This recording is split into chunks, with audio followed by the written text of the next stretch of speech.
मेरे ससुर जी रोज रात को अपने कमरे में फिटकिरी लेकर जाते। जब अपने कमरे में गए कुछ देर हो जाती तो कमरे से आवाज आनी शुरू हो जाती थी। एक दिन मैं चुपके से उनके कमरे में देखा तो मेरी रूह कांप उठी।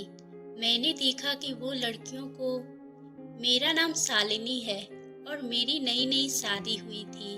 मेरे ससुराल में सिर्फ मेरे पति के अलावा मेरे ससुर ही थे और मेरी सास का देहांत हुए 3 साल हो चुके थे।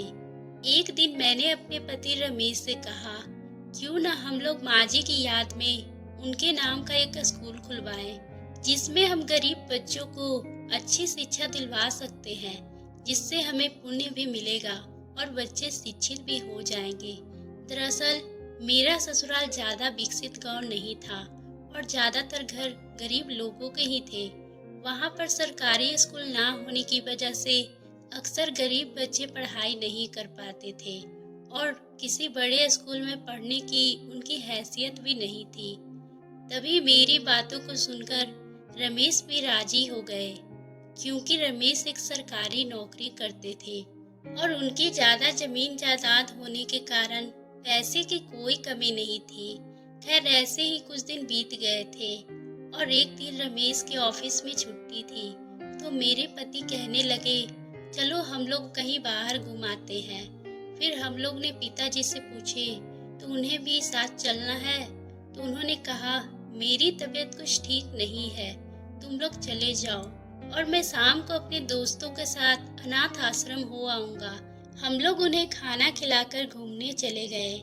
शहर की अच्छी अच्छी जगह घूमने के बाद शाम को एकदम थक कर चूर हो गए थे, क्योंकि हम पूरा दिन आज बाहर ही थे। इसलिए हम बाहर से खाना रात का खाकर ही लौटे थे और अपने ससुर जी के लिए भी बाहर से ही खाना ले आई थी। पापा भी खाना खाकर अपने कमरे में सोने चले गए। इसी तरह कुछ महीने बीत गए थे और हमारा स्कूल भी बनकर तैयार हो चुका था और आज स्कूल का उद्घाटन होने वाला था। इसलिए मेरे ससुर जी को रिबन कटवाने के लिए आमंत्रित किया गया था और मेरे मन में जितनी खुशी थी वो शायद ही किसी के मन में होगी, क्योंकि मैं भी हमेशा से खुली विचारों वाली लड़की थी और गरीब बच्चों के लिए कुछ करने का तो मेरा पहले से ही मन करता था और रमेश ने भी मेरा साथ देकर मुझे बहुत खुश कर दिया था। वो हर पल मेरे साथ देते थे। स्कूल का उद्घाटन बहुत ही धूमधाम से किया गया था। उसमें हमने कई जाने माने बड़े लोगों को बुलाया था और उस गांव के गरीब परिवार को भी स्कूल के उद्घाटन में शामिल किया गया था। उन लोगों के चेहरे पर जो खुशी थी उनका तो अंदाजा लगाना भी मुश्किल था। फिर कुछ दिन बाद टीचर को रख लिया गया था और स्कूल शुरू करवा दिया गया। मैं भी बीएड कर रखी थी, इसी वजह से मैं भी स्कूल में पढ़ाना शुरू कर दी और आखिर पूरा दिन मैं घर पर अकेले ही खाली बैठी रहती थी। इसी बहाने मेरा दिल भी लगा रहता और हर दिन सुबह रमेश को खाना तैयार करके उन्हें ऑफिस भिजवा देती थी और पिताजी को खाना देकर स्कूल चली जाती और पूरा दिन उन मासूम बच्चों को पढ़ाने में ही गुजार देती। एक दिन जब मैं स्कूल में पढ़ा रही थी तभी रमेश का फोन आया और वो कहने लगे, तुम घर पर चली जाओ, कुछ मेहमान आने वाले हैं और उनके लिए कुछ खाने पीने का इंतजाम कर दो। मैं जल्दी से घर आ गई और किचन के कामों में लग गई थी। तभी मेरे ससुर जी आए और मुझे घर जल्दी आता देख बोले, बहू तुम आज जल्दी आ गई, सब ठीक तो है, तुम्हारी तबीयत तो ठीक है? मैंने कहा, पिताजी सब ठीक है, बस वो रमेश के कुछ मेहमान घर आ रहे हैं, इसलिए मुझे जल्दी आना पड़ा ताकि मैं चाय नाश्ते का इंतजाम कर पाऊं। मेरे ससुर जी ये सुनकर अपने कमरे में चले गए और थोड़ी ही देर बाद रमेश के साथ उनके कुछ दोस्त घर पर आए।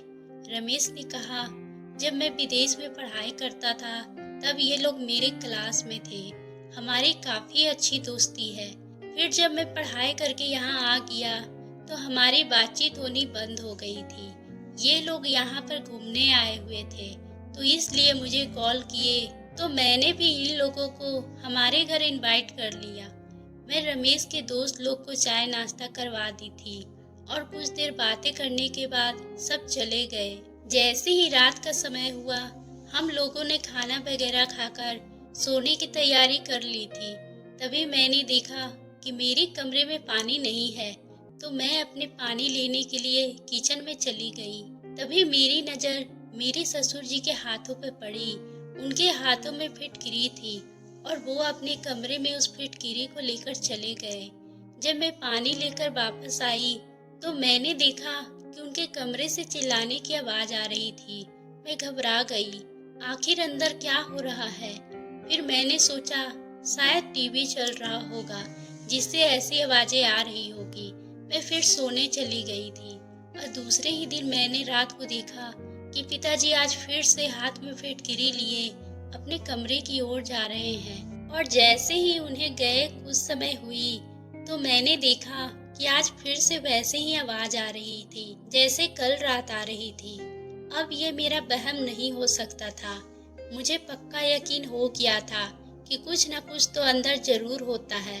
मैंने पूरी सच्चाई जानने के लिए खिड़की से झांकने की कोशिश की, लेकिन खिड़की बंद होने की वजह से मैं अंदर कुछ नहीं देख पाई। लेकिन पिताजी के चिल्लाने की आवाज मुझे साफ सुनाई दे रही थी। मैं डर गई, कहीं पिताजी की तबीयत तो खराब नहीं। लेकिन थोड़ी ही देर बाद देखा कि वो अपने कमरे से बाहर आ गए।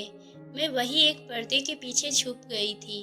उसकी वजह से वो मुझे देख नहीं पाए और वो किचन की तरफ गए और पानी पीकर वापस अपने कमरे में आकर सो गए।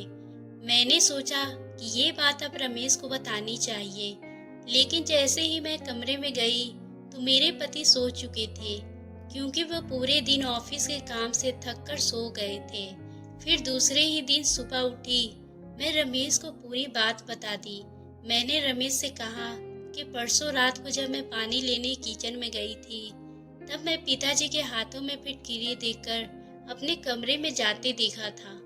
जब मैं पानी लेकर वापस आने लगी तो मैंने सुना कि पिताजी के कमरे से उनकी जोर जोर से चिल्लाने की आवाज आ रही थी। वही आवाज आज भी आ रही थी। मैंने उस दिन तो जैसे तैसे टीवी चलने का सोचकर ये बात को टाल दिया, लेकिन यही बात आज रात को भी हुई। तभी रमेश ने मुझसे कहा, तुमने मुझे उस टाइम क्यों नहीं बताया?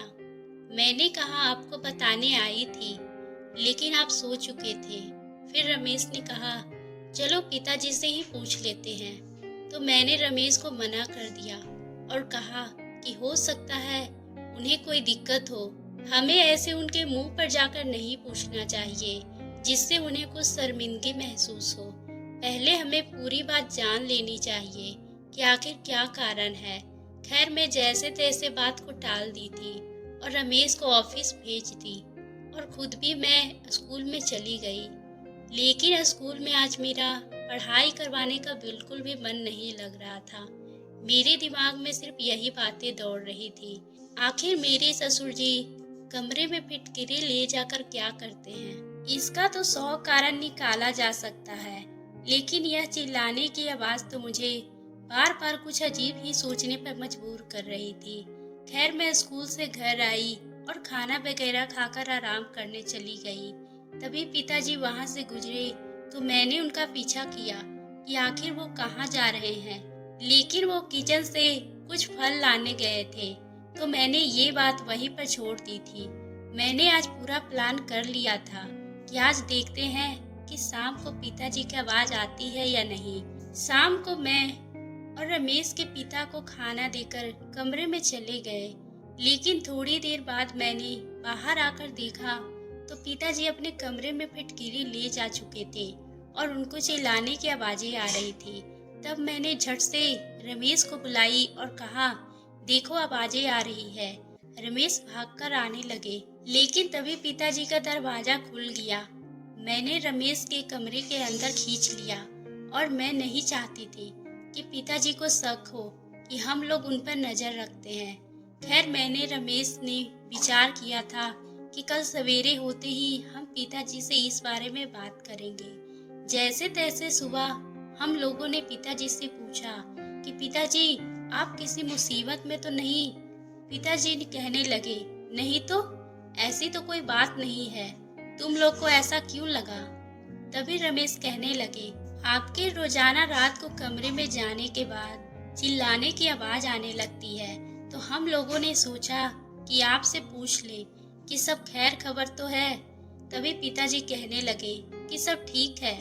कई बार क्या होता है कि टीवी में कुछ हंसी मजाक का कार्यक्रम आ जाता है, जिसे देखकर मैं जोर जोर से हंसने लगता हूँ और आप लोगों को लगा कि मैं चिल्लाता हूँ। अब रमेश का बहम निकल चुका था, लेकिन मेरा नहीं, क्योंकि मैंने उस खिड़की से उनकी आवाज सुनी थी।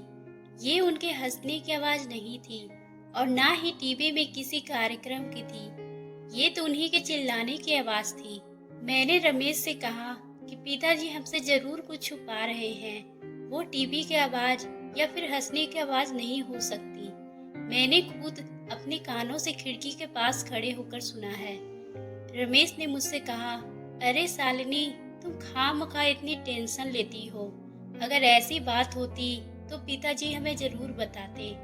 हो सकता है कि किसी टीवी के कार्यक्रम की वजह से हंसने लगे हो और उनकी हंसने की आवाज ऐसे ही हो। अब बुजुर्ग हो गए हैं और तुम्हें ऐसा लगा होगा कि वो चिल्ला रहे हैं।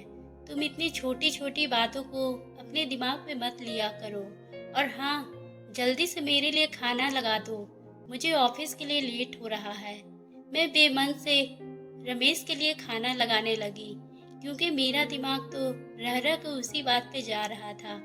मैंने पिताजी हमसे झूठ क्यों बोल रहे हैं और आखिर वो हमसे क्या छुपा रहे थे। खैर, एक दिन ऐसे ही निकल गए और एक दिन मैं स्कूल में बैठी थी, तभी मेरी माँ का फोन आया।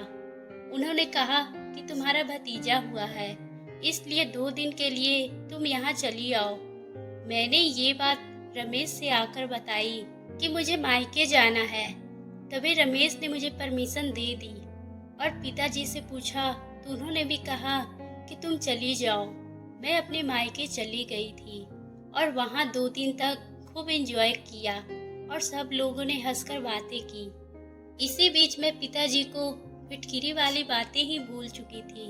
मैंने 2 दिन बाद वापस आने की तैयारी कर ली थी और रमेश भी मुझे लेने के लिए चले आए।